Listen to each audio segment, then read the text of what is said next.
nombre de Dios y la patria se inicia la sesión.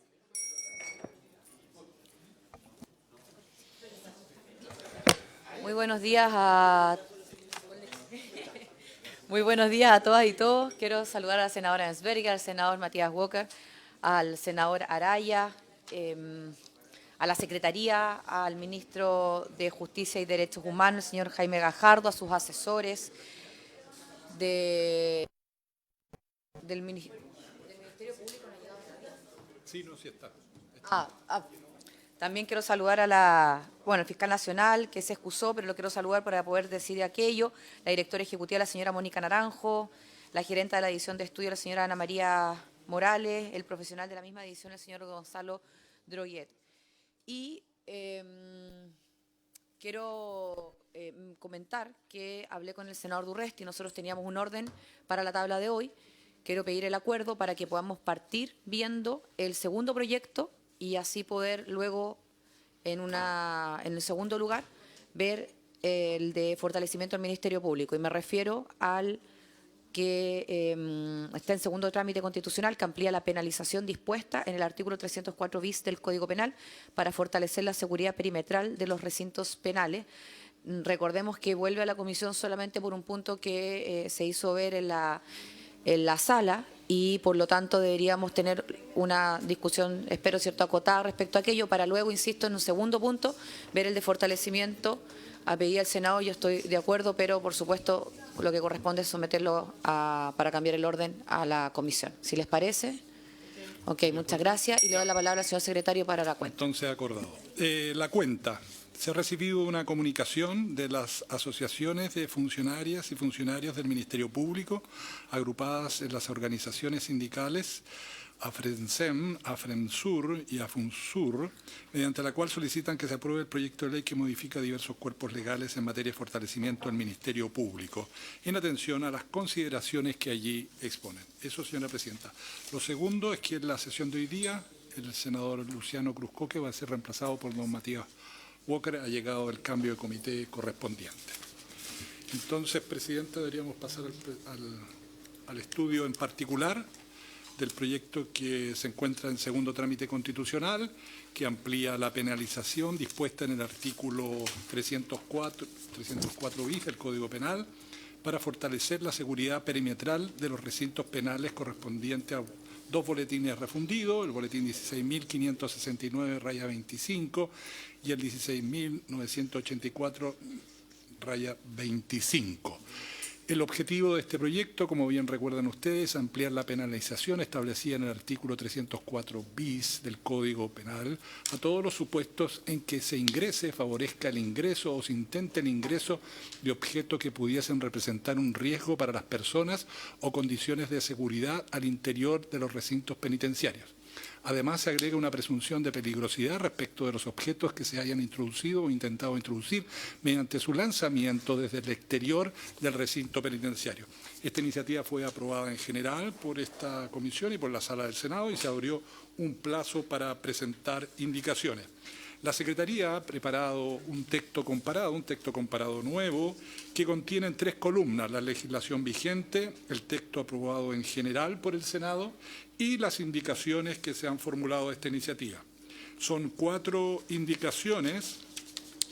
La primera yo diría que es la fundamental, según vamos a ver cuál es el sentido de ella, y las otras son de adecuaciones y que son consecuencia de la aprobación, o podrían ser consecuencia de la aprobación, si así ocurre, de la indicación número 1. Señora presidenta, señores senadores, señor ministro, esos son los antecedentes que puede entregar la Secretaría. Gracias. Muchas gracias, señor secretario. Los senadores que han ingresado estas indicaciones son el senador Coloma, el senador Chaguán, el senador Galilea.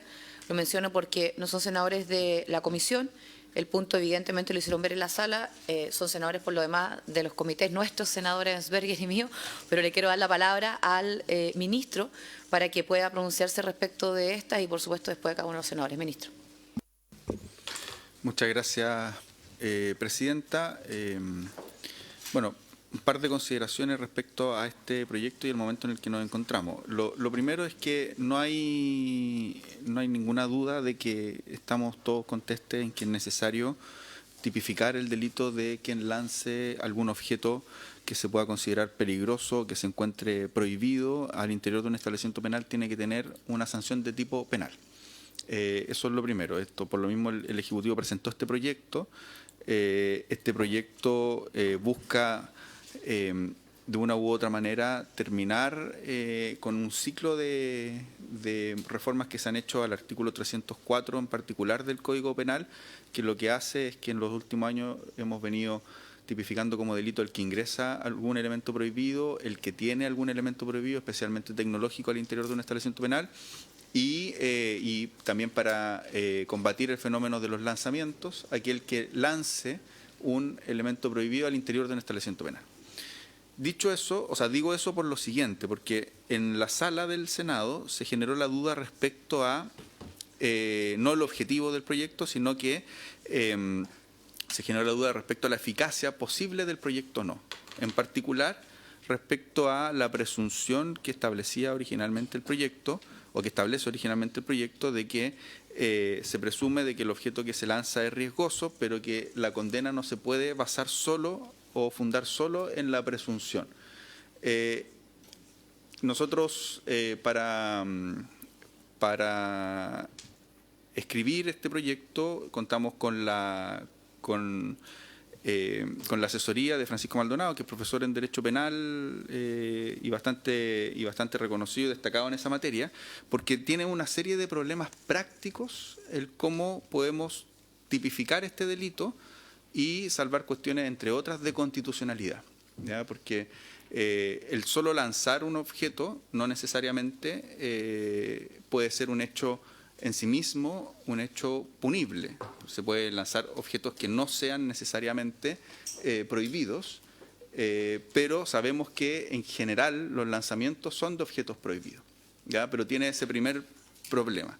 El segundo problema que tiene es que sabemos que no podemos realizar generar una pena solo con una presunción.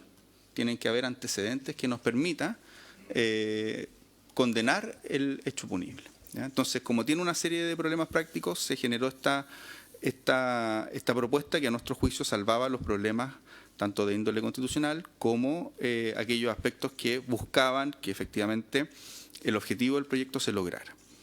Surgió esta duda. Creemos que la indicación que proponen los senadores Chaguán, Coloma y Galilea tiene un conjunto de otros problemas prácticos, que le voy a pedir al profesor Maldonado que los pueda explicar. Sin embargo, nosotros estamos completamente, como Ejecutivo, abiertos a resolver. Tenemos una propuesta alternativa de cómo podríamos resolver esto, pero queremos explicar primero los problemas que vemos en la indicación y cuáles podrían ser las posibilidades para resolver las dudas que surgieron en la sala del Senado. Eso, presidente. Ok, gracias, ministro. Saludo también al senador Durresti. Le doy la palabra entonces al profesor Maldonado. Muchas gracias, presidenta.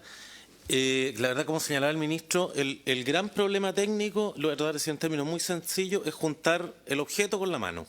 Eso es esencialmente, porque podemos tener mucha prueba respecto al lanzamiento, pero no qué fue lo que se lanzó. Y es prácticamente imposible, efectivamente, muchas veces identificar, a menos que sea un solo objeto el que se encuentre en el techo o en el patio, qué fue lo que se lanzó.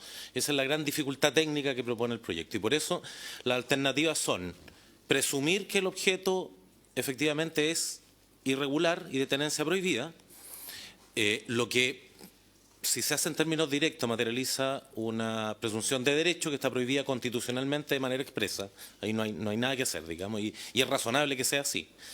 O reforzar esa presunción con algún complemento que nos permita evitar la prueba de cuál fue el objeto. Ustedes comprenderán que muchas veces podemos encontrar en un techo 20, 50 objetos, algunos de tenencia legítima, otros no, y es casi imposible identificar cuál fue el que la persona efectivamente lanzó, salvo en situaciones muy puntuales. Entonces, lo que de alguna manera pretende la iniciativa es que el delito se aplique en forma efectiva y no tengamos problemas de cumplir formalmente con crear un delito que en definitiva no vaya a poder dar lugar a condenas en particular. Sería muy fácil para el Ministerio, para la propuesta, decir se penaliza el lanzamiento y sabemos que eso va a tener problemas de aplicación y por ende no queremos quedarnos con la solución sencilla. ¿Y cuáles son las dos fórmulas para hacerlo? El peligro abstracto, o sea, presumir de facto, presumir implícitamente que el objeto es irregular, lo que genera un problema práctico porque el tribunal, para evitar que sea una presunción de derecho, exige peligro concreto. Esa es la tendencia doctrinaria nacional que es correcta, o sea, transformar los delitos de peligro abstracto contra bienes individuales en peligro concreto y exigir la prueba de todas formas, con lo cual, en definitiva, la mayoría de los casos terminarían en absolución, o reforzar la presunción con alguna técnica que permita evitar la prueba imposible, la prueba más difícil. Entonces, lo que nosotros propusimos inicialmente fue una frase para estos efectos que consistía en señalar que la conducta no se podrá fundar solo en esta presunción, que es lo que ha generado en definitiva el problema. ¿Qué es lo que permitía esta frase?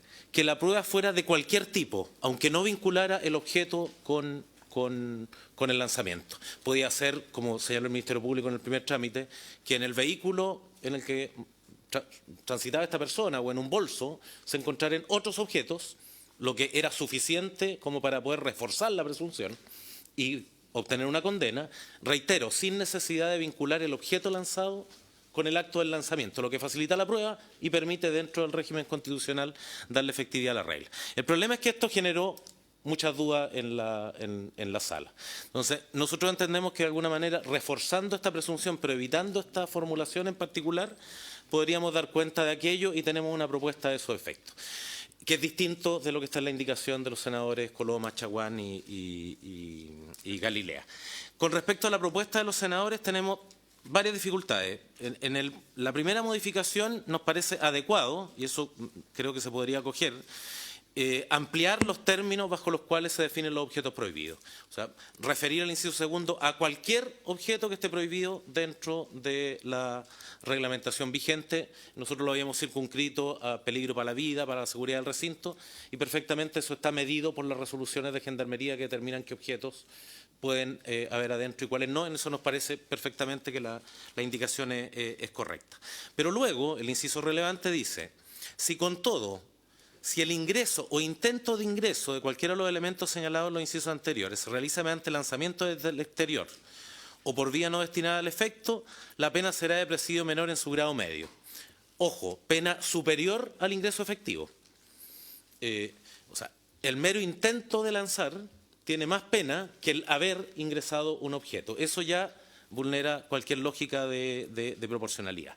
Pero luego agrega, aun cuando no fuere posible acreditar la naturaleza del objeto, es decir, dice, se prohíbe el intento o lanzamiento de objetos peligrosos, aunque no lográramos acreditar cuáles son esos objetos. Entonces, claro, la norma no queda muy claro cuál de las dos es.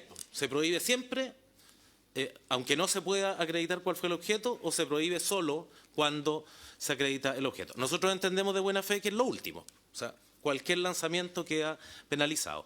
Y esa fórmula tiene el problema del peligro abstracto. No va a llegar a ninguna condena, porque razonablemente, para evitar que sea una presunción de derecho, el tribunal va a pedir la acreditación.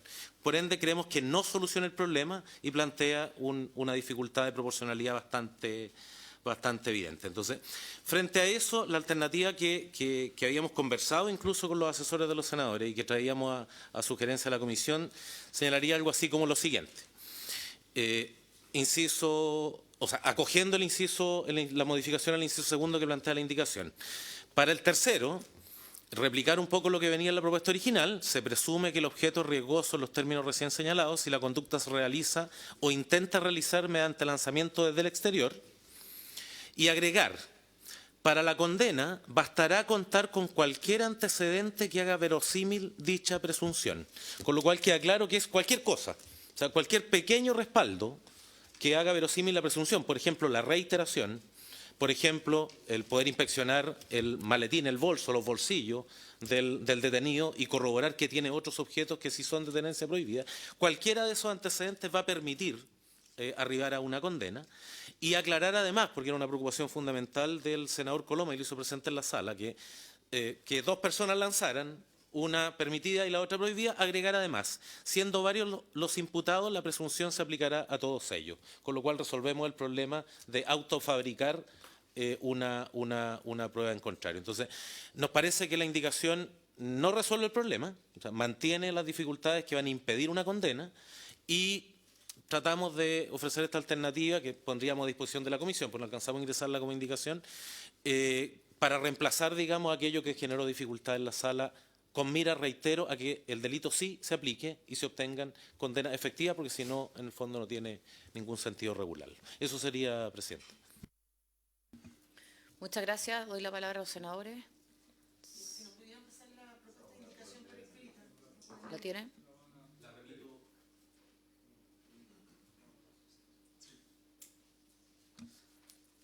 Ahora, el gran punto también en la sala es que, y lo voy a decir de esta manera, y entiendo por lo que escucho que entonces efectivamente no podría ejecutarse, no sería efectivo, o sea, porque de lo contrario no estaría hoy día el Ejecutivo presentando otra indicación. Como para relevar el punto, digamos, que los senadores plantearon en la sala. Presidenta, sí, lo que ocurrió en la sala es que hubo dos temas que generaron dificultad. Uno, respecto a que eventualmente la frase final que señala el inciso segundo de que la condena no se podrá fundar en esta sola presunción, señalaba que era una contracepción que podía generar muchas dificultades al momento de la prueba, ¿ya? Y lo otro era una inquietud legítima de qué pasaba con dos personas que uno lanzara un elemento no prohibido, que es lo que se intenta distinguir también con la propuesta, versus el que lanza un elemento prohibido. Entonces se concertaran para que no hubiera la posibilidad de probar quién lanzó qué cosa. Entonces, esa que a nosotros nos parece que es legítima, o sea, las dos dudas nos parecen legítimas, tratamos de resolverla con esta redacción alternativa. Francisco estuvo trabajando con los asesores, hubo en principio una buena recepción, sin embargo, finalmente los senadores Coloma, Galilei y Chaguán presentaron la indicación que está en su antecedente, pero que a nuestro juicio tiene estos problemas. Primero, un problema de proporcionalidad, ya que tiene una pena mayor el intento que el ingreso efectivo, y el segundo, que se transforma en un delito que tiene una presunción que hace posible que se pueda señalar que sería inconstitucional con lo que eso significa, en el fondo, que se presenten los recursos respectivos después en los procesos penales de inaplicabilidad por inconstitucionalidad. Sabemos que eso ha pasado en muchas leyes que se han dictado y que no queremos que eso ocurra, y por lo mismo estamos viendo cómo, entendiendo que estamos todos de acuerdo en el objetivo y queremos que esto se ocupe, que sea una herramienta que pueda utilizar el Ministerio Público para penar a todas estas bandas que están lanzando elementos prohibidos al interior de los establecimientos penales, y que tengan más herramientas para que estas personas, primero, desincentivar la comisión de este delito, pero además también, en el caso de que lo hagan, tengan una sanción penal. Y ahí la redacción que se presenta señala básicamente que mantiene la presunción y entrega más una amplitud bastante importante respecto a la prueba que se puede entregar para hacer valer esa presunción. Gracias, ministro. Senadora. Gracias, presidenta. La duda que se planteaba en la sala es la decisión de si se debe o no se debe penalizar o tipificar como delito cualquier lanzamiento, más allá del objeto que se lance, ¿no es cierto? Porque lo que decía el senador Coloma, ¿qué pasa? Más allá que sean dos personas, si una misma persona lanza una pelota y a esa le adhiere droga y al mismo tiempo lanza otra pelota con una carta de amor, decía el senador Coloma. Y no se puede, ¿no es cierto?, señalar cuál de las dos pelotas lanzó esa persona. Entonces él decía, efectivamente el solo lanzamiento es lo que debieras tipificar o cómo resuelves en ese caso. Y yo creo que eso no lo resuelve tampoco la propuesta de ustedes. Entiendo que a lo mejor el intento de lanzamiento debe tener una pena distinta al lanzamiento efectivo, pero cuando tú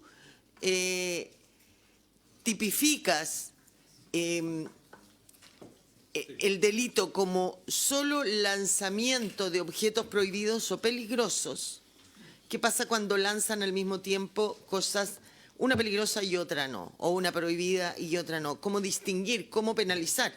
Porque ahí, si no está la presunción de que el solo lanzamiento, ¿no es cierto?, es un delito, finalmente tampoco vas a lograr castigar nada. Señor presidente. Gracias, senadora. Sí. Le doy la palabra al asesor Montero. Tome la palabra, le doy la palabra. Sí. Gracias, presidenta. La inquietud es súper razonable. El punto es que, en general, arribar a la posibilidad de sancionar un delito por una conducta que no tiene ningún grado de vinculación a lesividad alguna de un bien jurídico, normalmente es bastante resistido por los propios tribunales y de manera muy razonable. Entonces, ¿cuándo cae un poco la exigencia de que exista algún compromiso para el bien jurídico importante? Cuando estamos hablando de faltas. Y por ende, también se debatió al inicio en la Comisión de Seguridad en la Cámara de Diputados la posibilidad de penalizar el solo hecho de lanzamiento a través de una falta, que esa sería la solución. ¿Cuál ha sido la evaluación nuestra? Primero, voy a tratar de decirlo en los términos más genéricos posibles. Hay gente que ofrece el servicio de aquello que estamos tratando de penalizar. Lo hace de manera frecuente, reiterada, lo que a nosotros entendemos que va a ser fácil de evitar o disuadir a propósito de una propuesta como la nuestra. Si esto es una falta, claro, va a haber una retención inicial y liberación, que al sistema, la verdad, en los términos de contabilizar casos, etcétera, etcétera, le conviene. O sea, tomamos detenida a una persona, eso se contabiliza como un caso, a lo sumo pasa por requerimiento, monitorio, multa y va libre. Técnicamente para nosotros sería la salida más fácil. ¿Cuál es el punto? Que eso solamente le va a incrementar un valor al negocio y va a seguir ocurriendo en los mismos términos. Por ende, no creemos que sea una solución efectiva. Esa sería la forma, cumpliendo con los estándares mínimos de legitimidad del derecho penal, de penalizar el solo acto de lanzamiento. Y nos parece insuficiente. El ejemplo que señalaba usted, que es correspondiente por su intermedio, presidenta, a lo que señalaba el senador Coloma, a mi juicio queda cubierto por la presunción por lo siguiente. Como no sabemos, tenemos identificado un objeto, en el ejemplo, irregular y otro no, y tenemos identificado el acto de lanzamiento, no sabemos a cuál de los dos corresponde, pero sabemos que alguno de los dos lanzó un objeto de carácter prohibido y por ende, además que ambos estaban de acuerdo en hacerlo de esa forma para evitar la impunidad. Con eso tenemos antecedentes de que hay coautoría, que es un antecedente por el concierto, por haber estado probado el concierto de alguna manera, que sería un extra al mero acto de lanzamiento que estaría cubierto por la presunción. Y ambos tendrían que ser condenados con una regla como la que estamos proponiendo. Precisamente porque hay coautoría. Si hay concierto para el lanzamiento y uno de ellos, su contribución es favorecer la ejecución del otro mediante el lanzamiento de algo inofensivo para favorecer la impunidad o procurar la impunidad, eso en general se llama coautoría. Un caso equivalente al del que se queda fuera de un recinto mientras otro ingresa para sustraer, el loro, el sapo, el equivalente tradicional. Sería exactamente una contribución en términos equivalentes. Entonces, seguimos pensando que la sola penalización a través de una falta es insuficiente. Si se le agrega, créame que ningún fiscal en su sano juicio se va a tomar el tiempo de buscar más antecedentes. Le basta con abrir el caso, requerimiento, imputar, condenar por una multa y cerrar el caso. Y por ende tampoco es una solución efectiva.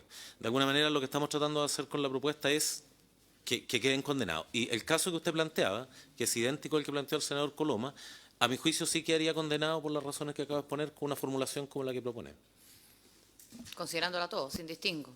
Sin distingo, ambos tendrían que ser condenados. Da lo mismo, Sí. de hecho, imputación alternativa, da lo mismo quién fue el autor y quién fue el coautor, entre comillas, quién fue el autor material del lanzamiento irregular y quién está colaborando. Da lo mismo cuál posición ocupa, ambos tienen la misma pena con el 15 número 1.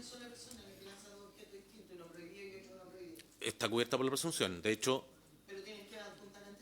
algún antecedente, que sea una segunda vez, que en sus bolsillos tiene otros objetos para lanzar, que es lo habitual, etcétera, etcétera, etcétera. Y lo personalísimo del delito. Bueno, le voy a dar la palabra al señor secretario que me la pidió y después tengo una Sí, consulta. solo una aclaración para fines de registro. Lo que ha entregado el profesor Maldonado es para sustituir el inciso segundo de la indicación de los senadores Coloma. Eso es. Perdón, la que incorpora el inciso tercero. Claro, perdón. Sí, están de acuerdo. Sí, es el tercero, entonces habría que leerlo con esa enmienda. Ya, ok, gracias, presidenta. Gracias. Sí. Ahora, yo tengo una duda respecto y quiero poner el acento en el objeto riesgoso y el objeto prohibido. Porque tanto el texto original, ¿cierto?, como la propuesta que ahora entrega el Ejecutivo, mantiene el objeto riesgoso. Y lo que plantean los senadores, y yo tiendo a estar de acuerdo con aquello, con esta parte, es establecer un objeto prohibido a efecto de no solo pasar a un concepto normativo, sino que precisamente facilitar la prueba, ¿no? En el objeto riesgoso uno tiene que ir a probar el riesgo. En el objeto prohibido basta con que uno diga dónde está prohibido, ¿no? En qué ley, en qué... Y esa es mi pregunta, ¿por qué en definitiva el Ejecutivo mantiene la presunción sobre un objeto riesgoso si lo otro pareciera que en una simple lectura facilita la prueba si es que estamos todos en ese ánimo, ¿no? No, tiene toda la razón, senadora. La verdad, mantuvimos la redacción simplemente de la fórmula original. Bastaría con señalar, se presumirá que el objeto es prohibido en términos del artículo anterior y no habría ningún problema. O sea, la verdad que se nos quedó la redacción de la anterior. No tenemos ningún problema con que sean todos los objetos prohibidos. Y para constancia de la comisión, presidenta, la resolución 728 de 2019,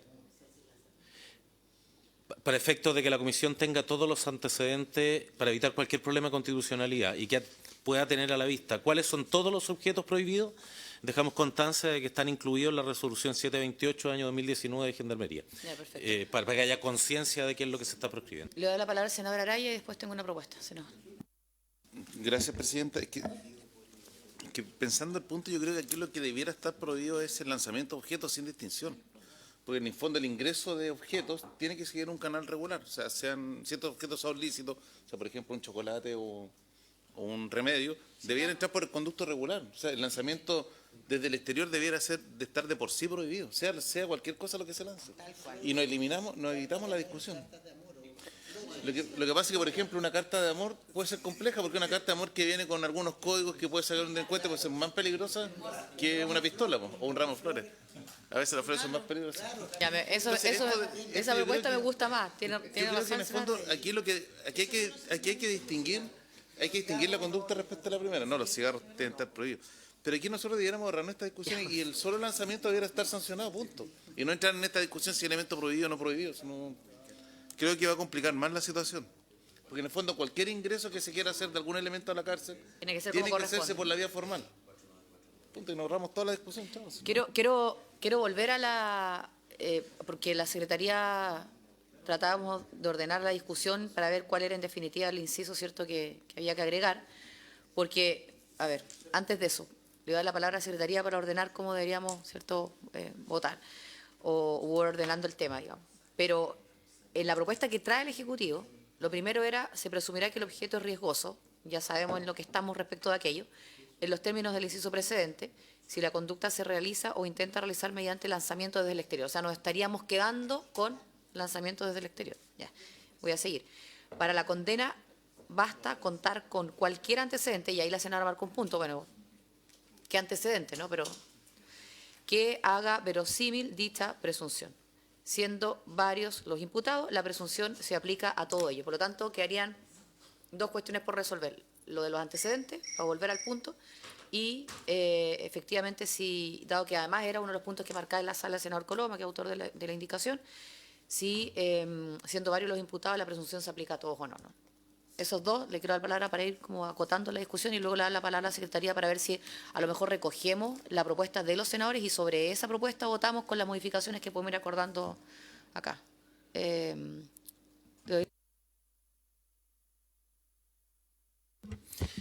No se preocupe, presidenta. No se preocupe.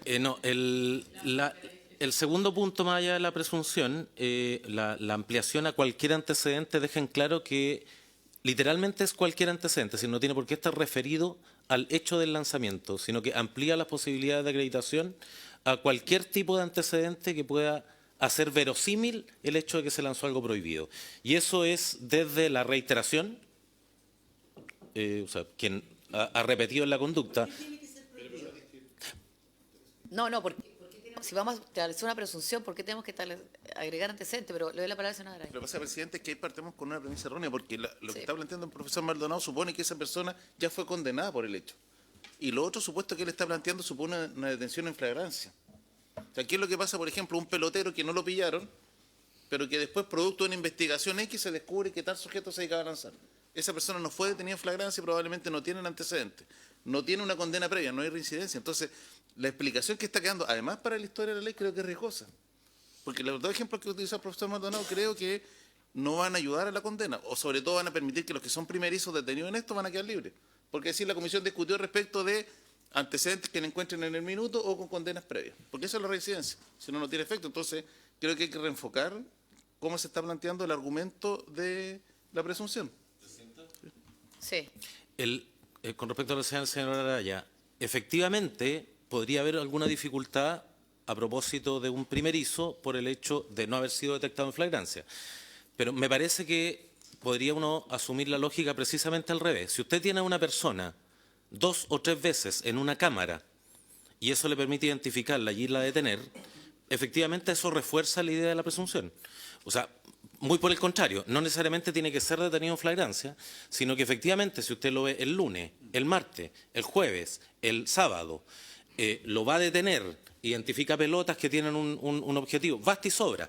Ese caso que usted plantea, con la propuesta de la indicación, no puede ser penalizado, porque no tiene acreditado ni el hecho del lanzamiento, ni que se materializó en términos efectivos, ni tiene probado, que es lo que va a pedir el tribunal, que efectivamente alguno de los objetos identificados, precisamente porque no fue flagrante, corresponde a alguno de los prohibidos. Y por ende, agradezco el ejemplo, porque creo que permite precisamente graficar que con la propuesta nuestra sí habría posibilidades de que se condene, y con la propuesta de la indicación no habría ninguna posibilidad de que ese caso arribe a una condena.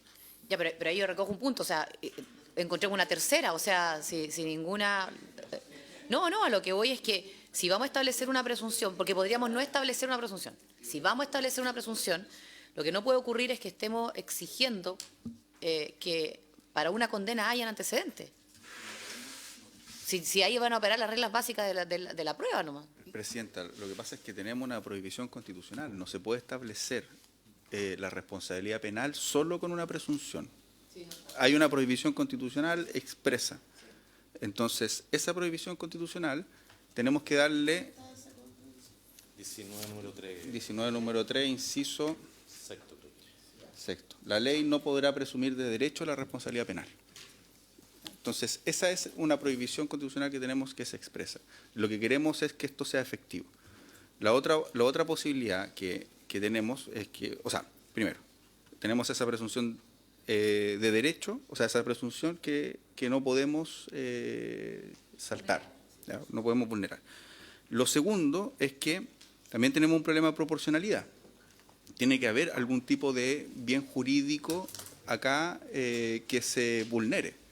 Si no, sería una falta. Si establecemos que el mero lanzamiento es una falta de cualquier objeto, se va a utilizar eso más usualmente que lo que queremos penar, que es que se pene como delito, ¿ya? Y que tenga una condena efectiva y no una falta. ¿Por qué el mero lanzamiento tendría que ser solo una falta? ¿Porque no lo puede tipificar como delito? ¿Presidenta? Sí. La respuesta a la senadora, el acto de ingreso irregular tiene pena de presidio menor en su grado mínimo a medio. El acto de mero lanzamiento sin acreditación de objeto es el equivalente a la tentativa de ese hecho inicial. Corresponde a un rango inferior. O sea, podría eventualmente Nosotros colocar... tenemos varios tipos penales que tentativa y los practicamos como delito consumado. O sea, basta pensar el robo del lugar habitual. Sí, eso es correcto, pero usted tiene en el robo, por ejemplo, que el ejemplo que usted cita, senador, y es correcto, usted al menos tiene violación de morada como ingreso básico en la hipótesis de tentativa de robo. O sea, tiene algo irregular. Senadora, coincidiendo que ahí, en el fondo, hay eventualmente dos delitos, violación de morada y se puede producir el hurto. La opción que tomó el legislador ahí fue castigarlo por el mero hecho de entrar como robo.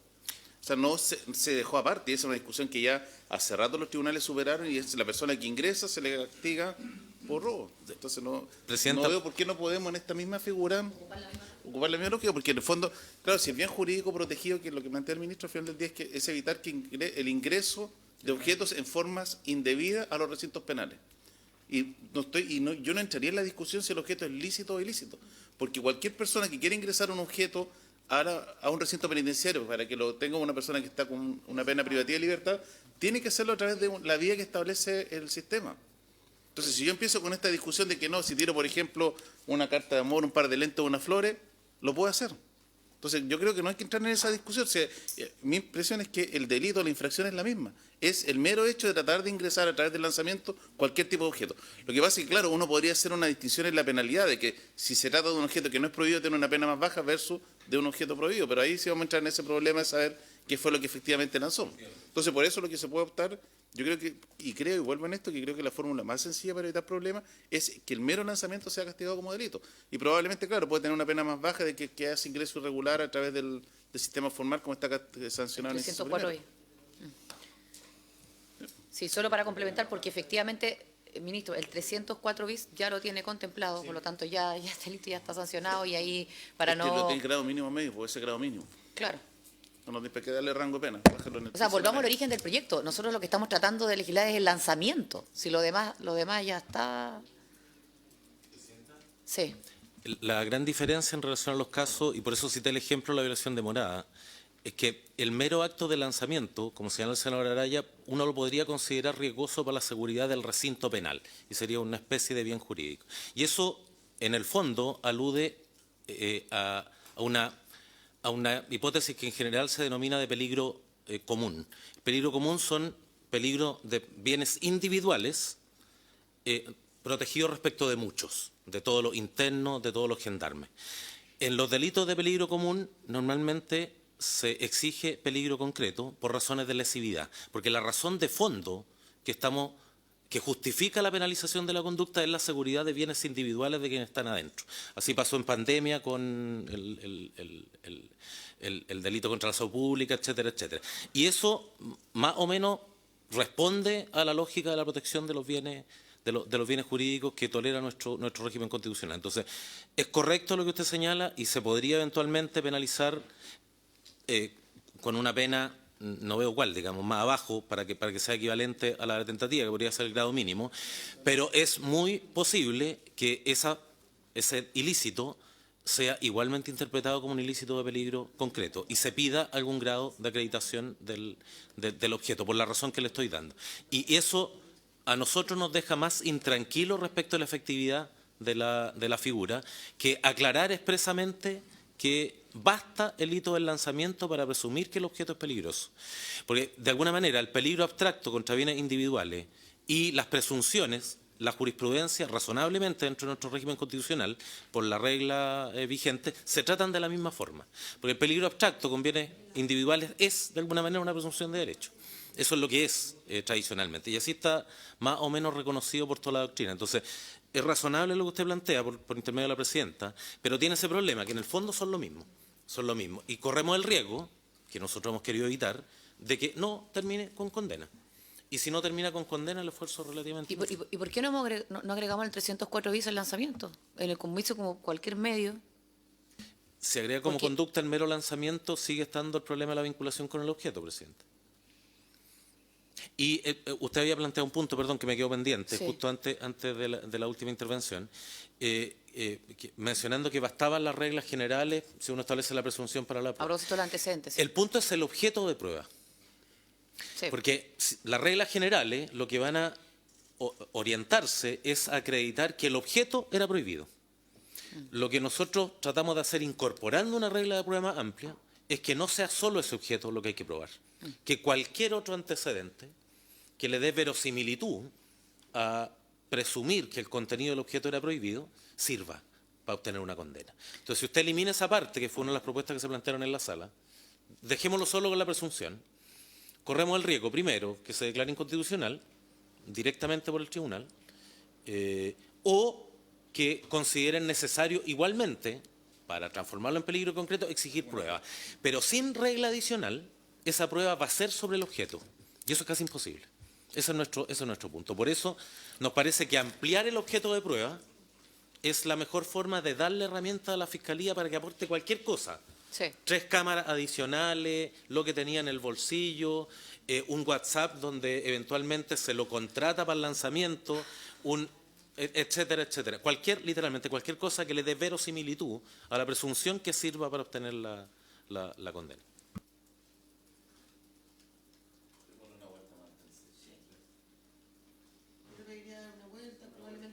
Sí, lo habíamos hablado.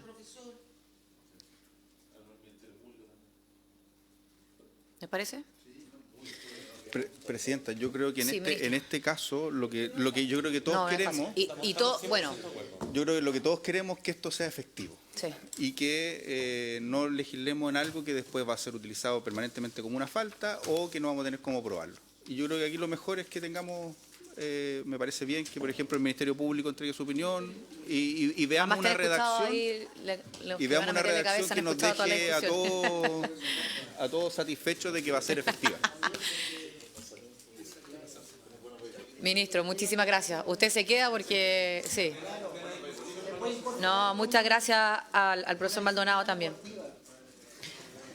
Vamos a suspender 2 segundos solamente para hacer cambio en el equipo porque vamos a pasar al otro proyecto.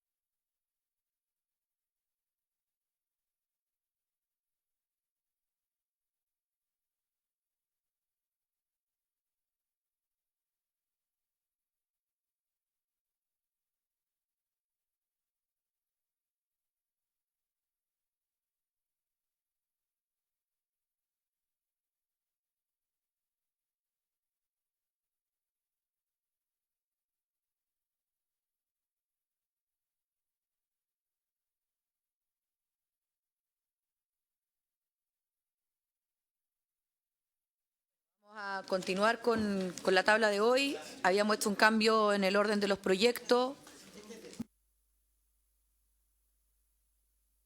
Y vamos entonces a vamos a retomar la discusión que tuvimos ayer. Voy a pedirle eso a los representantes del Ministerio Público que puedan incorporarse a la mesa sobre el proyecto que modifica diversos cuerpos legales en materia de fortalecimiento del Ministerio Público. Quiero resumir lo siguiente. Ayer votamos la totalidad de las enmiendas que hizo la Cámara de Diputadas y Diputados, salvo lo que dice relación, y ya a esta altura lo voy a denominar de esta manera, con la unidad / división. Porque después, a propósito de eso, ya hay varias consecuencias en grado, bueno, en quienes asumen los eventuales sumarios administrativos, etcétera, etcétera. Y para aquello, estamos claros que era muy relevante poder escuchar al Ejecutivo, porque, por lo que incluso dijo ayer el subsecretario, uno de los motivos que produjo estos cambios, que fueron indicaciones del Gobierno, del Ejecutivo, fue una cuestión presupuestaria, lo que evidentemente nos levanta una alerta, porque si estamos avanzando en fortalecer el Ministerio Público con todo lo que eso significa, lo que menos queremos es, y más en un proyecto que busca dotación, que busca inyectar mayores recursos, que en esto que para nosotros es como la médula del proyecto, estemos dejándolo de lado por acortar el cuento. Y le quiero dar, bueno, y también, por supuesto, a propósito de lo que dijo el senador Durresti, que levantó la alerta, ¿cierto? Insisto, ahí hay una consecuencia importante. Dicho eso, la votación de hoy día puede producir que nos vayamos a una mixta con este tema o no. Y sí quiero transmitir, porque lo dije ayer antes de terminar la sesión, que tomé contacto con el presidente de la Comisión de Constitución de la Cámara, con el diputado Alessandri, para que ellos ya vayan viendo, si es que llegamos a esta instancia, quiénes serían los nombres que llegarían a la mixta para poder, lógicamente, poder despachar este proyecto este mes, con todo lo que eso significa. Le voy a dar la palabra entonces al señor secretario para que nos pueda ilustrar cuáles son los artículos de manera más específica que quedaron pendientes, y luego al ministro para que nos explique si Sí. Gracias. Gracias, señora presidenta. Les pido que tengan el texto comparado a la vista para que pueda ir mencionando páginas.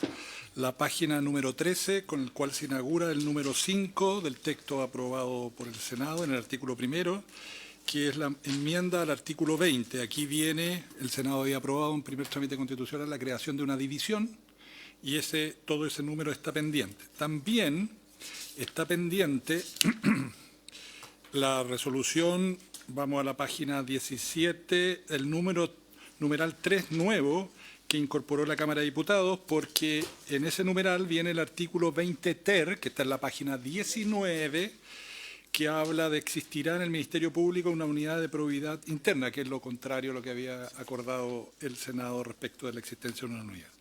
También está pendiente en la página 33, el texto comparado. El Senado había enmendado el artículo 52 respecto de la forma en que se lleva adelante el procedimiento establecido en el artículo anterior, el 51 de la investigación. ¿Quién puede llevar adelante esto?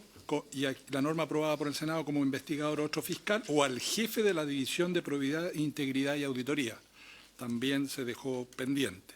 Y finalmente, en la página 62, que es la incorporación del inciso segundo en el artículo 51, que también hace una referencia a la unidad de probidad interna, que en los casos en que se lleva adelante una investigación, lo puede llevar a cabo el fiscal nacional, podrá disponer de oficio a petición del fiscal regional correspondiente que aquella sea continuada por un funcionario de la unidad de probidad interna. Y como la tesis de la comisión es que esto debiera, o por lo menos así fue de la opinión de algunos de los miembros de la comisión, que esto debiera ser llevado adelante por alguien de una jerarquía superior, como un jefe de una división a lo menos, quedaron pendientes esos puntos, presidenta. Y ustedes tienen que adoptar una resolución sobre ello. Gracias, señor secretario. Le doy la palabra al ministro. Muchas gracias, presidenta. Yo voy a tratar de hacer un breve resumen de cómo ha sido la tramitación de este tema en particular en ambas instancias legislativas. En primer lugar, durante el primer trámite constitucional, una indicación de la senadora Vesperger reemplazó la división que existía, que era la división de Contraloría, por una división de Probidad, Integridad y Auditoría. ¿Ya? Y dicha división se iba a estructurar de dos unidades, una unidad de auditoría y una unidad de probidad e integridad. A cargo de la unidad de probidad e integridad iba a estar un oficial de cumplimiento y se le incorporaban funciones, entre otras, dentro de ella la de llevar adelante procesos disciplinarios bueno, eso. Entonces, en primer trámite, lo que se hizo fue reemplazar la división de Contraloría por esta división de probidad, integridad y auditoría con dos unidades, una unidad de auditoría y una unidad de probidad e integridad a cargo de un oficial de cumplimiento. ¿Ya? Eso fue aprobado en primer trámite y llegó a segundo trámite. En segundo trámite, la posición original del Ejecutivo fue que este texto se mantuviera tal cual. Esa fue la posición original del Ejecutivo. Acá el Ejecutivo accedió a que aprobáramos la indicación que yo presenté, ministro. Eso estoy diciendo. Volvió a la posición original. No.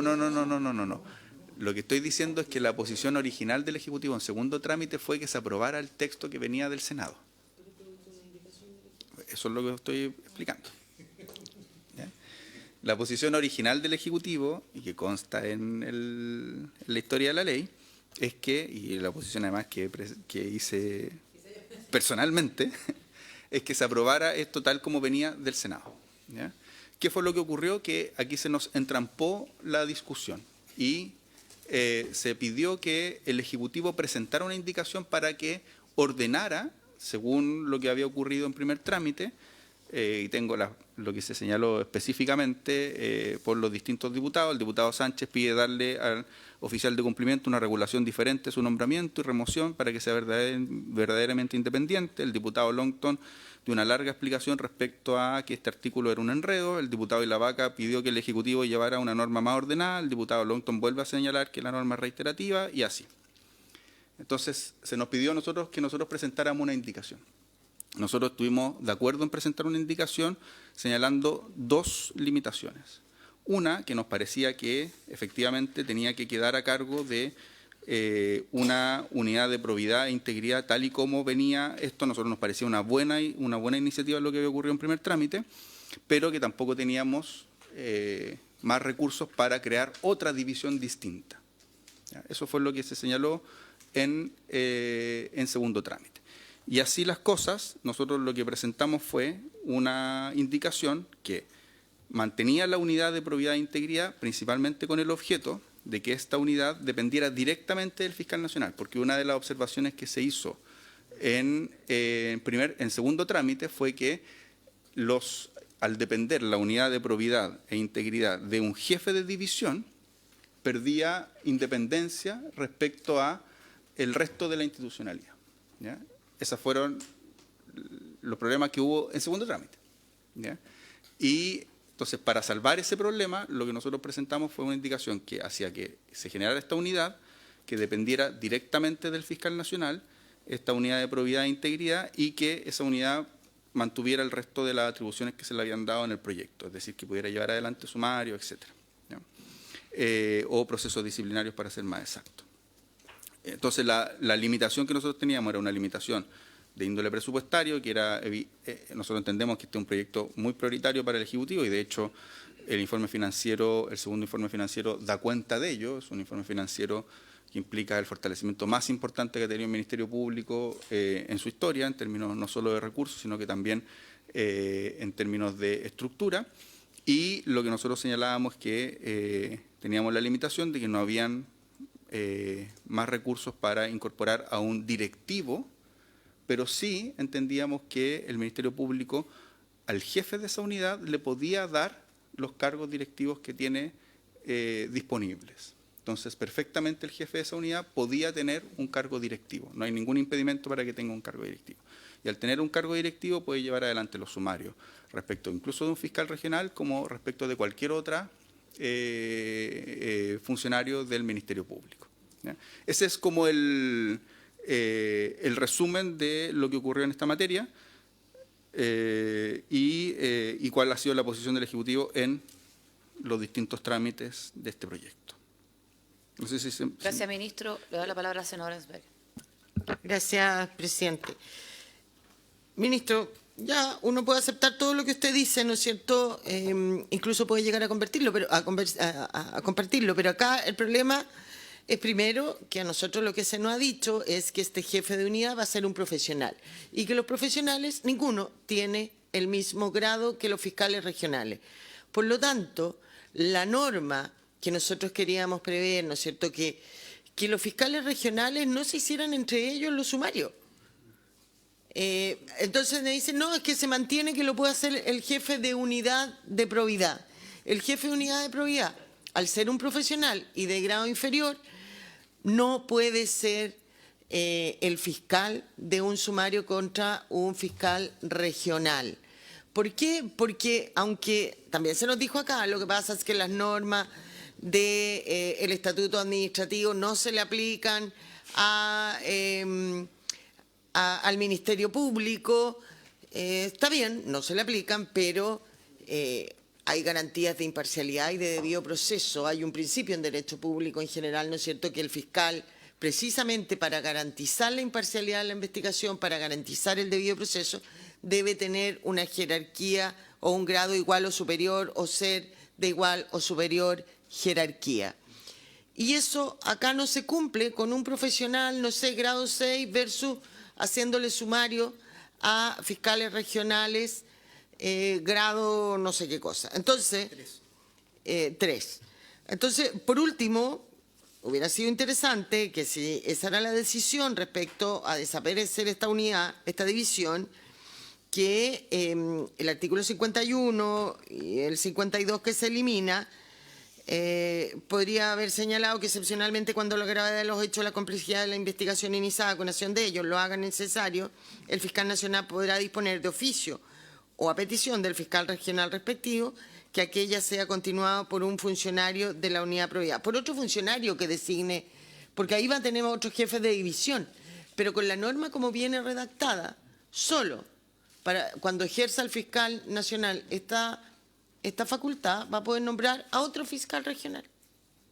Porque no hay nadie más de los descritos en la excepción del 51 ni en esta excepción más adelante.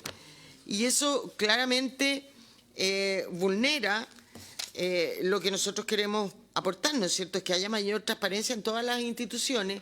En este proyecto en especial, usted mismo lo acaba de decir, es una gran modificación, un gran aporte de nuevos recursos y bienes personales y materiales al Ministerio Público, pero también queremos que haya cierto control, ¿no es cierto? Hubo un enredo con la rendición de cuentas que a nosotros también nos parecía necesaria, ya finalmente se aclaró, ok, accedimos a aprobar esa enmienda en virtud de lo importante que es sacar prontamente este proyecto.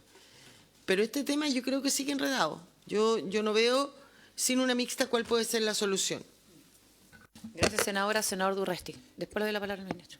Ministro, gracias por la explicación. Creo que es coherente, es la línea de tramitación y eso es así, digamos.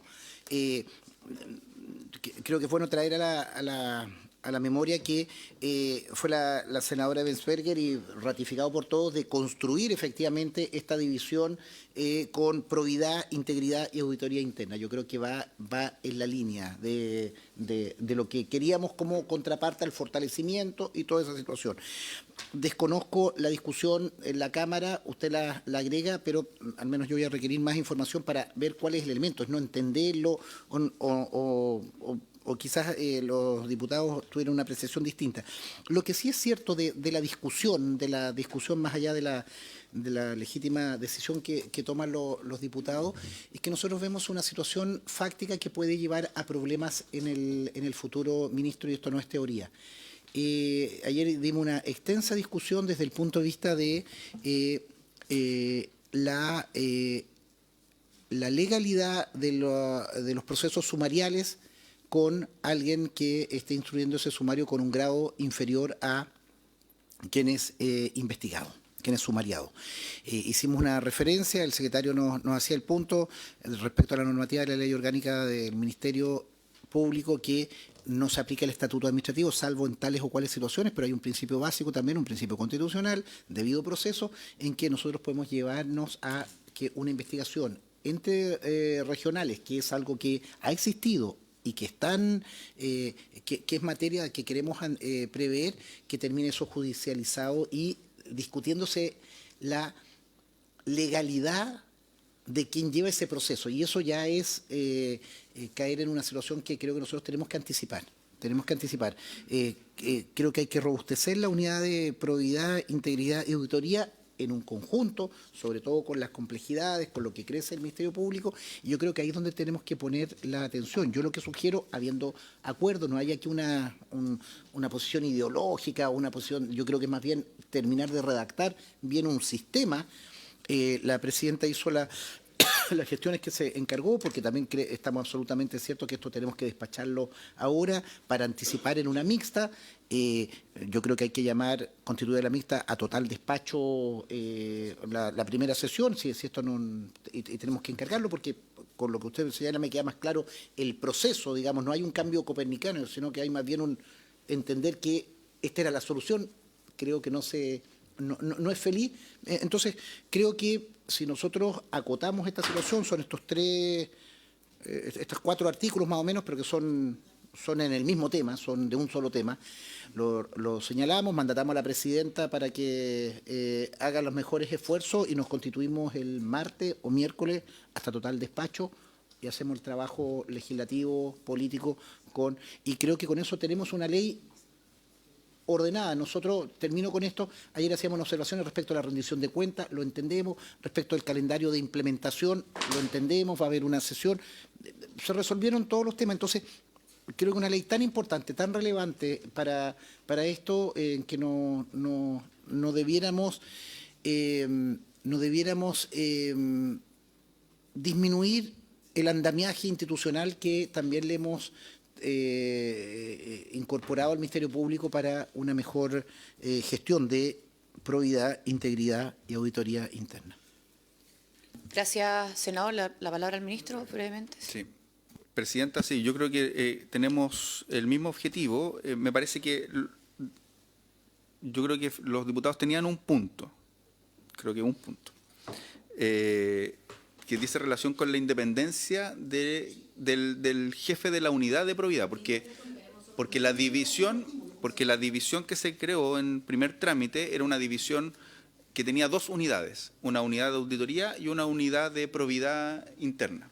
Entonces, el punto es que esa división que tenía dos unidades, mejor dicho, la división que se reemplazó, pero tampoco se creó propiamente tal una nueva, la división que se reemplazó, tenía dos unidades, la de probidad y la de auditoría.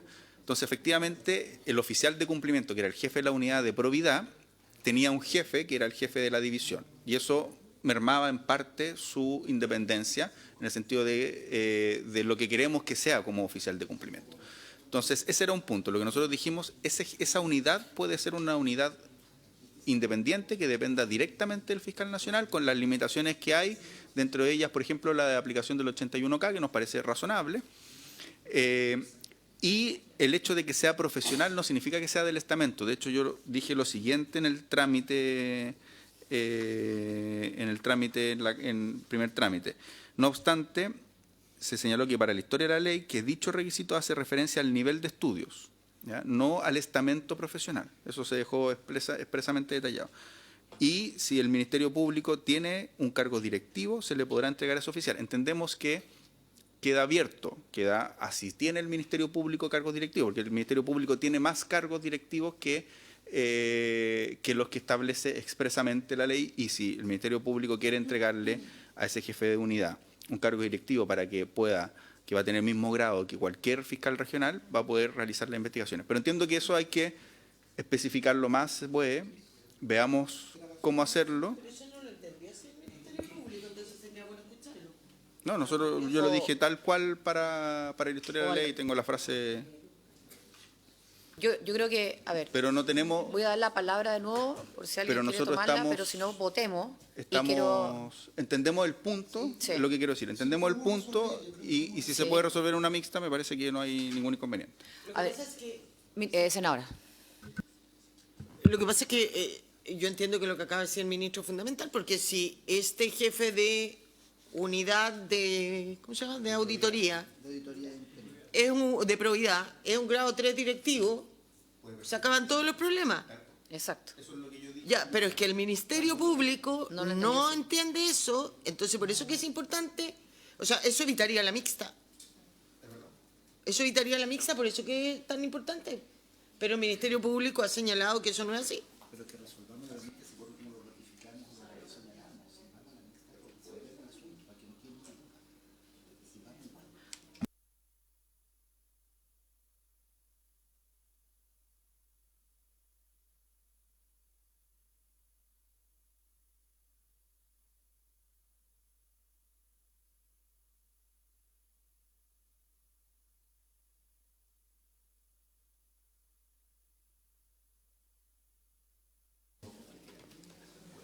Los voy a interrumpir en la conversación, ministro, porque más allá de lo que cada uno pueda entender, porque yo veo la conversación y la verdad no están interpretando lo mismo, ¿cierto? Exacto. Entonces lo que queremos es que, si además ya estamos coincidiendo, que mejor aún, pero que quede en la ley. Entonces, yo lo que sí quiero, antes de someterlo a votación, señalar los tiempos, los plazos para incluso hacer un compromiso, digamos, público en la comisión, habiendo hecho las gestiones correspondientes. Les voy a pedir un minuto de atención, porque esto es lo más importante. Si nosotros despachamos hoy día y entendemos que vamos a ir a una mixta, el oficio llegaría a la sala del Senado el martes 13, el 14 la sala se pronuncia, ya hablamos con los diputados, que a veces es lo que demora la constitución de las mixtas, para que tengan claridad cuáles son los representantes de cada comité. El lunes 19 la sala de la Cámara ratifica esos nombres y citamos a una mixta el martes 20 a las 3 de la tarde hasta total despacho, entendiendo que este es el único tema. Por lo tanto, ese día vamos a despachar y yo creo sinceramente que si ya tenemos esta duda, pero al parecer estamos, sobre todo desde el Ejecutivo, interpretando lo mismo, a propósito de lo que decía la senadora, entonces con mayor razón démonos esas par de horas en esos plazos que nos da perfecto para que quede claridad. Así que, señor secretario, para que tome la votación. Bien, Presidenta, como son varios temas que están relacionados, tomamos una sola votación en ese entendido, ¿ya? Entonces se ponen en votación el número 5 del artículo primero, el número 3 del artículo primero, el número 11 del artículo primero y el número 3 del artículo segundo. Senador Walker. Gracias, presidente. No, a ver, la verdad es que me incorporé ahora a la discusión. Estoy reemplazando al senador Cruzcoque. Yo creo que a veces lo mejor es enemigo de lo bueno y no veo razones suficientes para enviar el proyecto a comisión mixta.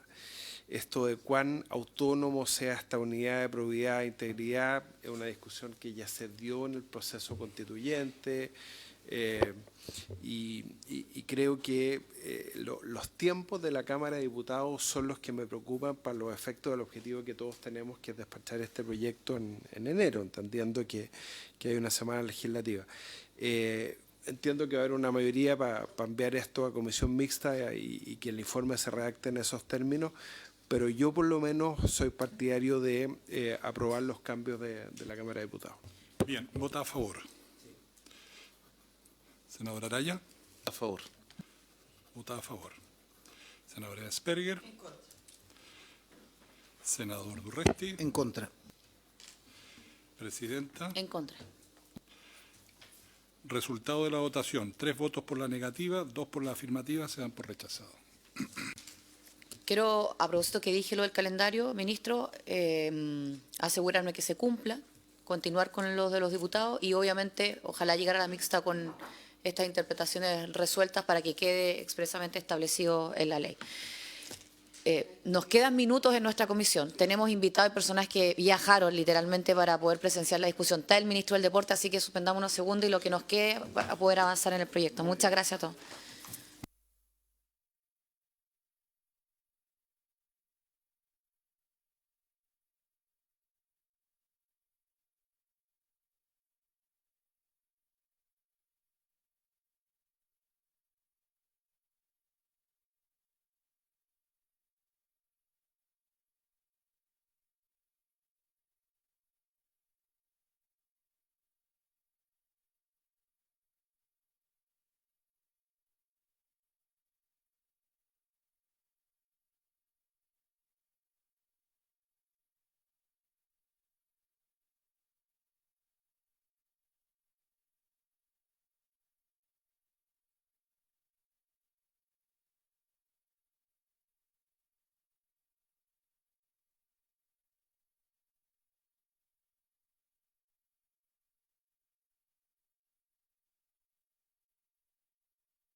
He hablado con algunos de los senadores para poder extender hasta las 12:10 el plazo de esta sesión, cosa de tener unos 20 minutos al menos en este proyecto. ¿Les parece? Si les parece, gracias. Quiero saludar al ministro del Deporte, que esto estuvo toda la sesión, el señor Jaime Pizarro, a su asesor legislativo, el señor Hugo Castelli, y quiero saludar también a los representantes del Movimiento Ciudadano No Más ANFP, que evidentemente están en calidad de oyente, los señores Raimundo Lira, Jorge Chapacase y Eduardo Penailillo. Así que le voy a dar la palabra rápidamente al señor secretario. Hicimos cambios de secretaría, ¿cómo están? Para que nos pueda actualizar en el proyecto. Tenemos una mesa paralela, así que en este proyecto hay un trabajo prelegislativo para que podamos avanzar en la votación. Gracias. Muchas gracias, señora presidenta. Señora presidenta, sus señorías, muy buenos días. Señor ministro, buenos días. Hugo Castelli, ¿qué tal? Buenos días. Señora presidenta, le pido a sus señorías que tengan a su disposición, a la mano, nuestro comparado de Sociedades Anónimas Deportivas Profesionales. Estamos en la página 159. Y también en la 165 y en la 169. ¿Por qué estamos en estas 3 páginas? Porque todas ellas contemplan indicaciones que versan sobre el artículo 39 ter, que acordó en su momento la Cámara de Diputados. Vamos a repartir ahora un último comparado, muy pequeño, que nos entregó el Ejecutivo, con el resultado de las últimas conversaciones que tuvieron los asesores parlamentarios con los representantes del Ejecutivo, y que versan justamente a propósito de los artículos que siguen y del 39 ter. Me permito recordarles a sus señorías que el artículo 39 ter fue objeto de indicaciones 34, 34 quinquies y 34 sexies, que son respectivamente de los senadores señor Durresti, señora Ebensperger y señora Núñez. Gracias, señor secretario. Le doy la palabra, ministro, ¿cómo está? Acuérdese que estamos con los minutos y después al asesor si... No, solo saludarlas y desearles a todos un muy buen año porque no habíamos tenido oportunidad en este periodo. Gracias, presidente. Hugo, le doy la palabra para que podamos ir explicando ese acuerdo que hubo en la mesa y ver si hay espacio para votarlo. Sí. Buenos días, buenas tardes, señor presidente. Buenos días todavía, señora presidenta y a los señores senadores. En este rol de vocero de la mesa de asesores, la verdad es que la última sesión que tuvimos de trabajo, que fue bien extensa, acordamos dos temas que son bien importantes y fundamentales y que tenían que ver con la discusión que se dio al finalizar la sesión pasada y que tienen que ver con el delito que se proponía crear a través de la indicación 39, no me acuerdo ya el 39 ter, al artículo 39 ter. Luego de la conversación estimamos que había que reconsiderar la ubicación de esta tipificación y el acuerdo fue ponerlo como un inciso final del artículo 21 porque es a esas materias que se refiere y así no se produce la confusión que fue muy bien puntualizada por su intermedio, señora presidenta, por el senador Araya respecto de las faltas administrativas en su oportunidad y por lo tanto creemos que desde el punto de vista de la técnica queda mejor en el artículo 29 para cerrarlo, para hacer referencia precisamente a la falsedad en la información que se entregue respecto de esos deberes de información que quedaron allí señalados. Generamos una propuesta, el compromiso fue revisarla cada uno con expertos en materia penal. Por mi lado, como la indicación original fue trabajada por el profesor Juan Carlos Silva, él lo vio con un profesor de Derecho Penal de la Universidad Católica, don Jaime Salas, que nos autorizó a citarlo, digamos, porque revisó nuestra propuesta, le hizo dos precisiones y es la que viene consignada en el comparado para ser incorporada como inciso final del artículo 21. No sé si lo corresponde leerla, claro. Y eso es para zanjar el punto respecto de la falsedad que... nosotros como Ejecutivo entendemos que, siendo una indicación, ¿no es cierto?, contribuye y robustece en un aspecto esencial el proyecto que estamos discutiendo. Eso, señor. Gracias, Hugo. Senador Bocan. Muchas gracias, presidenta. Sí, efectivamente me tocó revisar el texto que trabajaron en la mesa de asesores sobre la base de la propuesta que había hecho el senador Durresti, que era una propuesta del profesor Juan Carlos Silva. Efectivamente, es una buena solución porque lo que hace es agregar al inciso final del artículo 21, que es el que establece sobre todo la prohibición de la multipropiedad, ¿no?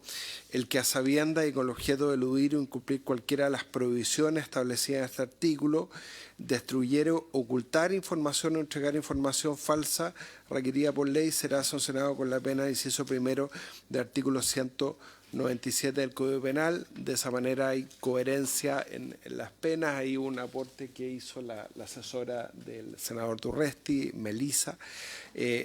Me parece que es una buena solución, presidenta, y yo sugiero que la aprobemos en esos términos.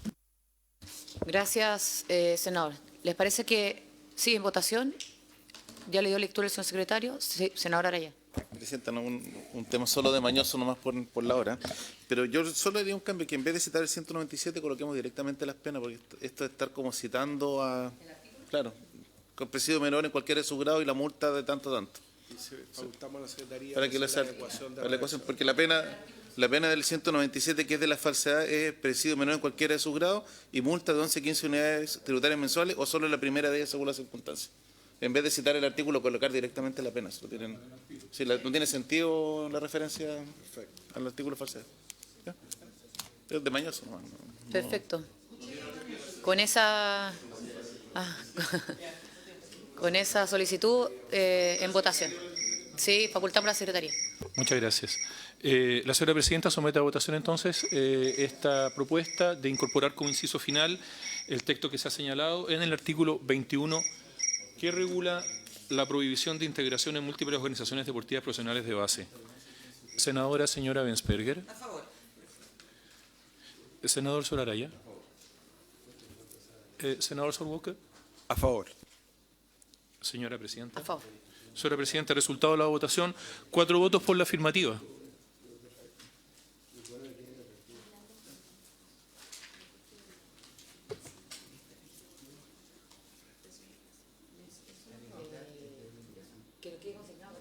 Ah, sí.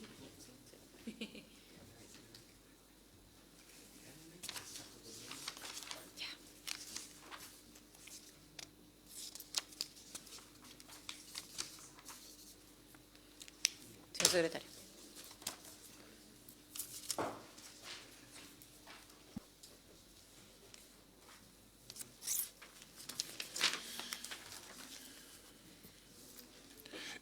Esta Secretaría entiende en consecuencia que las indicaciones 34, 34 quinquies y 34 sexies han sido aprobadas con enmiendas, con esta nueva redacción y propuesta.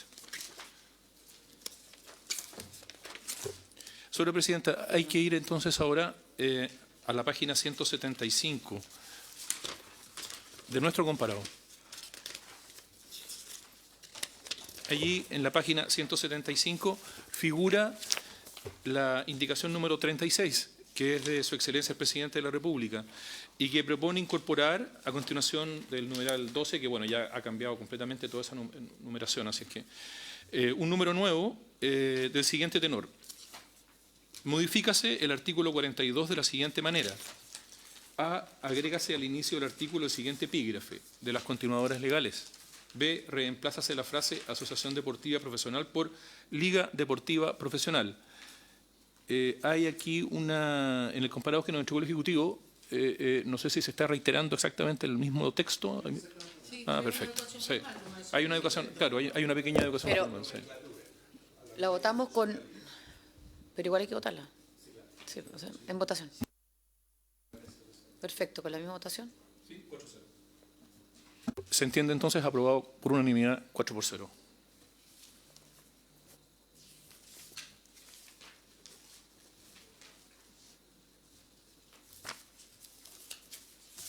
Espérate, compadre.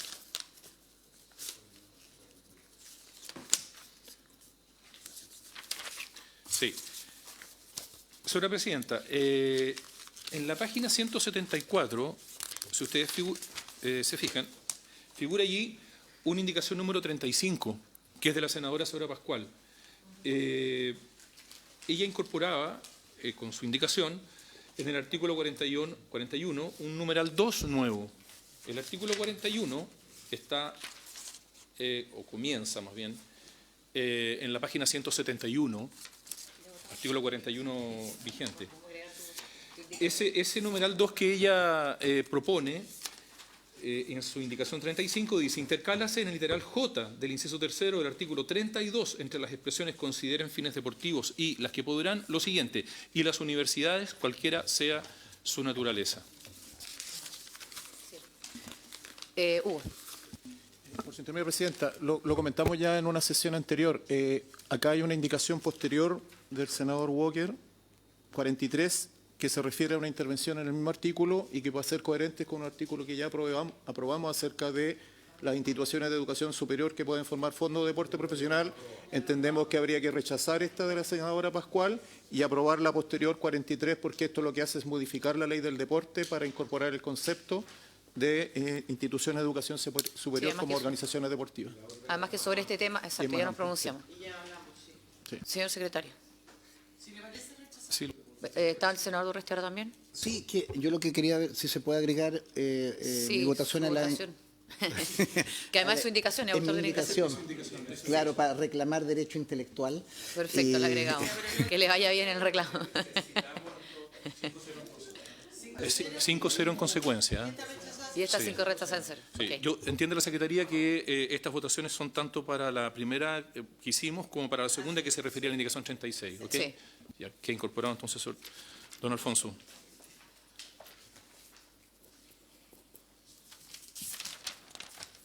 Y rechazada la 35, 5-0. Vamos avanzando. Ahora vamos a la página, les digo de inmediato, 176 de nuestro comparado. En la página 176 de nuestro comparado, señora presidenta, sus señorías, figura la indicación 36 bis, que es de la senadora señora Luz, y que propone un numeral nuevo que dice lo siguiente: incorpóranse los artículos 1 y 2 transitorios siguientes.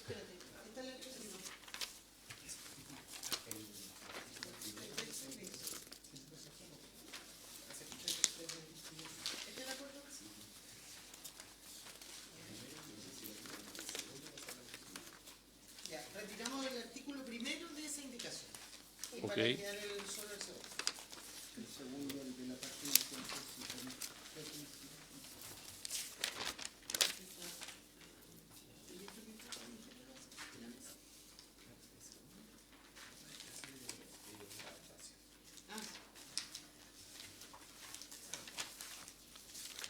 Muy bien.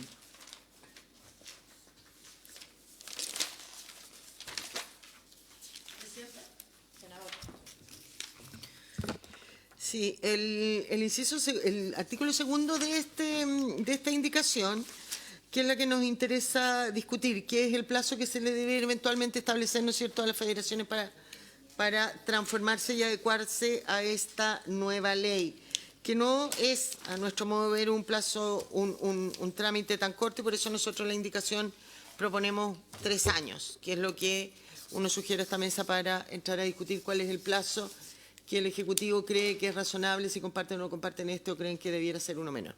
Gracias, senadora. Me había pedido la palabra el senador Walker sobre el mismo punto y después el Ejecutivo. Gracias, presidenta. Me interesa mucho saber la opinión del Gobierno.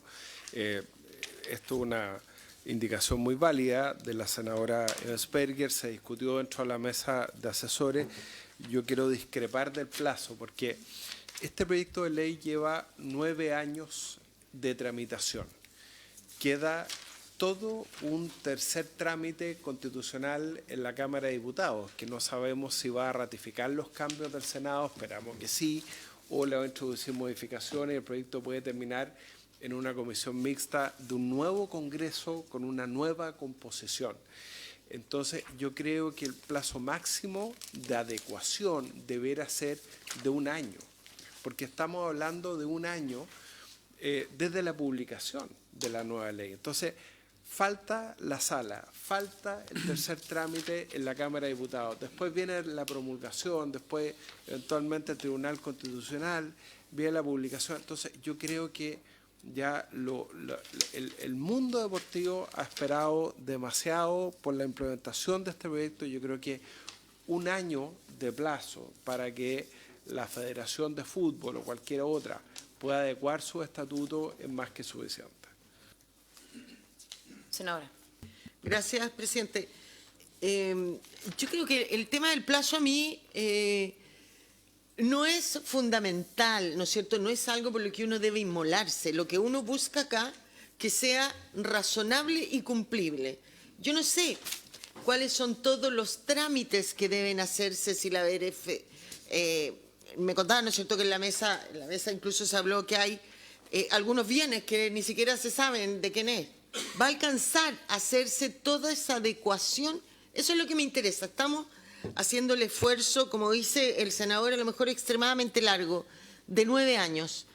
Pero lo que queremos es que lo que se esté legislando y lo que se convierta en ley sea cumplible, ¿no es cierto? Y que estas adecuaciones se hagan como corresponde. Entonces, nosotros, al menos yo no soy la entendida en esto, y me parece que el ministro, don Hugo, sí deben saber, ¿es razonable 1 año? ¿Es excesivo 3? ¿No debiéramos ir y decir 2 o 18 meses? No tengo idea qué. Algo. ¿Qué es lo que me importa a mí en el plazo? No ganar un gallito que yo puse 3. No, es cuál es el plazo real, práctico y efectivo para que se cumpla la ley, según ustedes que son los expertos. Eso. Muy de acuerdo. Gracias, senadora. Ministro. Gracias, presidenta. Creo que aquí pasan una serie de convivencias, pero que en la parte técnica, que yo creo que es lo importante, ¿cuánto va a tardar esa transformación? Efectivamente, un proyecto que lleva mucho tiempo. Efectivamente, disponen de los profesionales también las organizaciones para poder realizar esta labor con mayor eficacia y yo creo que sería conveniente pensar en un plazo entre 1 año y 18 meses.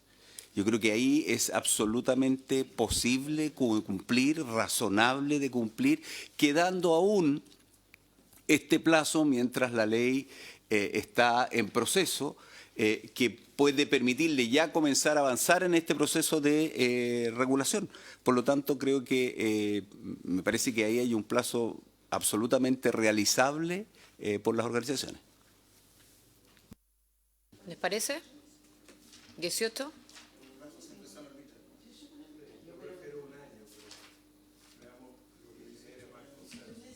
No, pero sí, pues, o sea, si el Ejecutivo lo está planteando además y acá hay una indicación mayor, tratemos que sea acordado, 18 meses.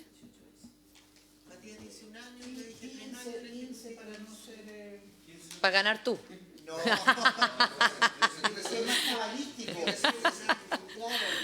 Ay, Dios. 1 año y medio, ¿les parece? ¿O 18 meses? Sí. Ya, 18 meses, tratemos de acordarlo.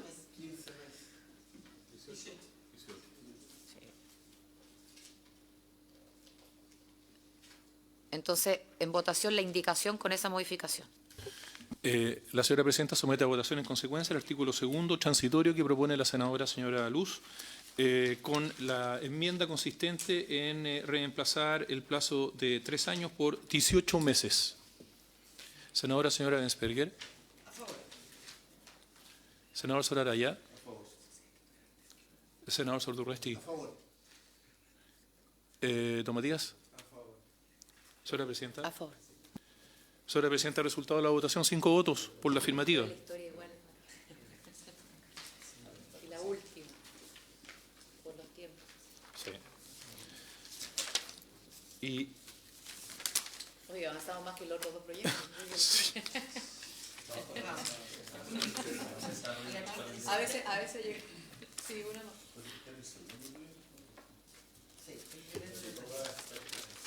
Y, señora presidenta, viene entonces ahora la indicación número 37.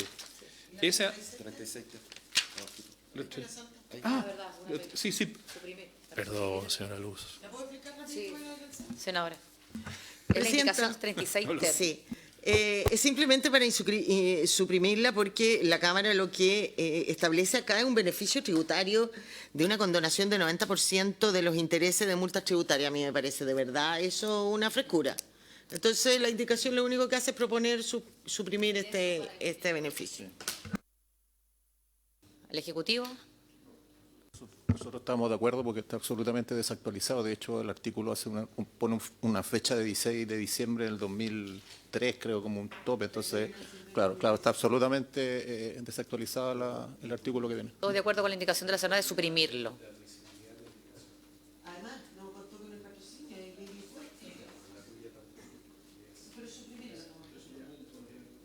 Con mayor razón viene a ordenar el señor secretario en votación.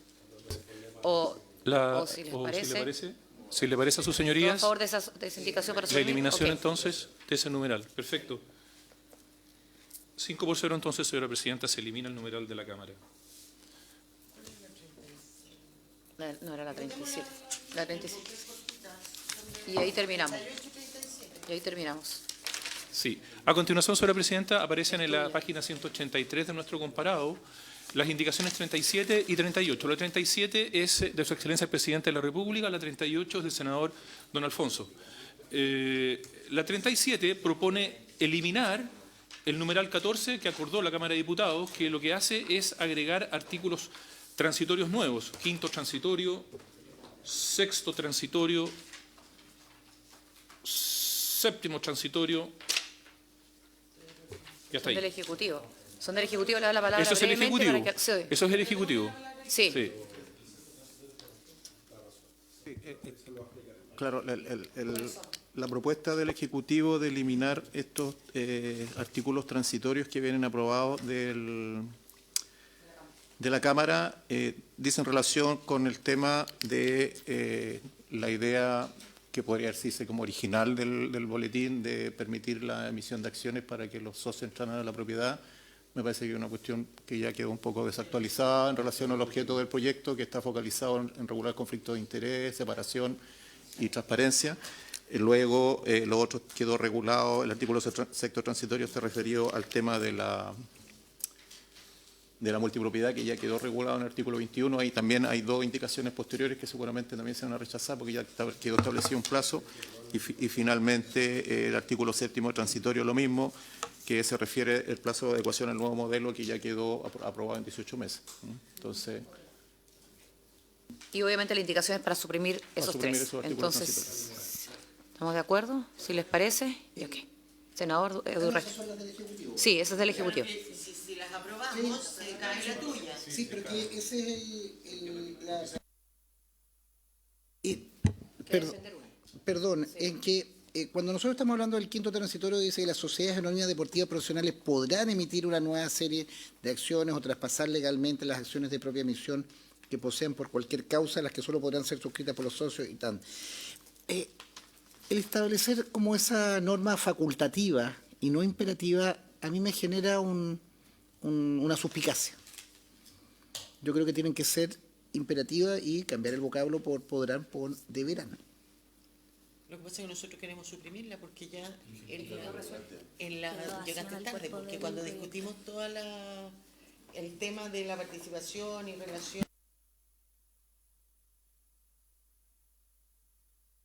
Yo creo que este artículo transitorio, con todo lo que ya hemos aprobado hacia atrás y hacia dónde enfocamos la ley, que era a la prohibición o a establecer incompatibilidades y prohibiciones para regular los efectos que producían conflicto de intereses, fuimos enfocando, entiendo yo, el proyecto hacia otro lado.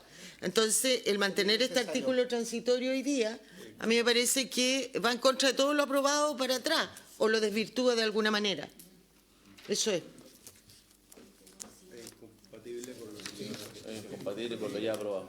Entonces, No, pero el senador, para todos los efectos lo retiramos. eso, retira esa indicación y votamos la del Ejecutivo que suprime los tres transitorios. La señora presidenta somete a votación entonces la indicación número 37, que elimina este numeral. Y, ¿Sí le parece? Los tres artículos transitorios. ¿Sí le parece a su señoría? Sí. ¿Sí? ¿Todos de acuerdo, don Alfonso? Sí, sí. 5-0, señora presidenta. ¿Ya? ¿Cuánto queda de este proyecto? Eso voy a preguntar ahora. Señor secretario, ¿no? Sí, la 89-40. Ay, pero revisémosla al menos. O sea, Sí. y luego, señor secretario.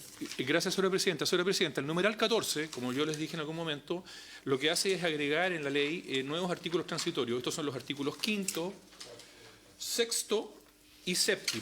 Ahora bien, las indicaciones que vienen a continuación, que son la 39, 40 y 41, se refieren a justamente a los artículos transitorios 6º y 7º que ya han sido suprimidos por vuestro acuerdo. Las tres, la 39, ¿Les parece 40 y con la misma 41. votación? Sí. Entonces, señora presidenta, rechazadas esas indicaciones por el Y ahora por sí, 5 por solo 0. para terminar, ¿cuánto queda más o menos? No sé si la Secretaría o el Ejecutivo nos podrían...